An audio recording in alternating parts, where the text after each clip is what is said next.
Now, Storm Tracker 12 weather with meteorologist Sarah Kress.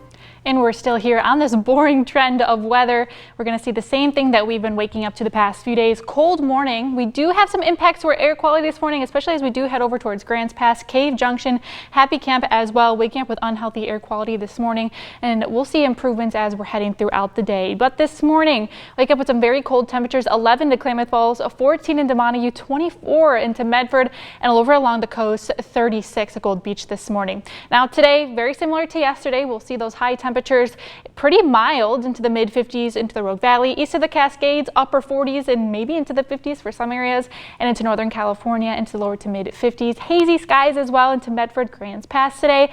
And as we're heading into tomorrow, that's when we'll finally get a break from this ridge of high pressure as it does begin to break down. Wind picks up tomorrow along the coast, and then for the whole region as we head into our Friday, can expect some breezy conditions into the Rogue Valley. Pretty strong wind gusts as we're heading into some of those higher elevations over east of the Cascades, keeping a close eye into the Shasta Valley, especially as you're heading along the I-5 near Weed. You could possibly see those gusts get up to about 50 miles per hour. You'll see those strong gusts along the coast and into those high elevations throughout the day on our Thursday, or throughout the day on our Friday, I should say. But tracking out how much rain we are going to get, quite a bit as we're heading through the weekend. It is subject to change because we've got to work out some of the kinks. Models still aren't agreeing completely on these systems. But as we're heading into our Friday, rain is likely to return as we're heading overnight to the coast, and then it'll push its way in. We're going to see those snow levels between about 4,500 feet to start off, and then rising throughout the day. Could see some travel impacts over east of the Cascades, especially with that wind picking up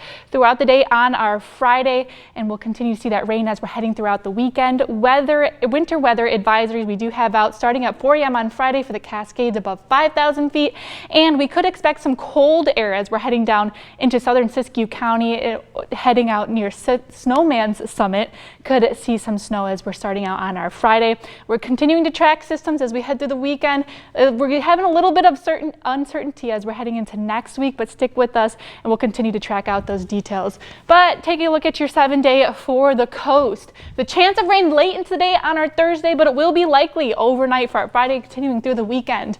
Over into Northern California, windy, especially on our Friday for the Shasta Valley, and we'll see rain likely throughout the weekend over into the Klamath Basin. Same deal, winds will pick up throughout the day on our Thursday, but it'll be very windy for our Friday, possibly seeing some of those wintry weather impacts into the morning hours. Over into the mountains as well, we can expect quite a bit of snow accumulation, especially into those areas above 5,000 feet. And finally over into the Rogue Valley, breezy for our Friday. Rain finally returns, getting a break from that stagnant pattern we've been stuck in. But right now, let's go ahead and take a live look out at Klamath Falls from the Sky Lakes Medical Center.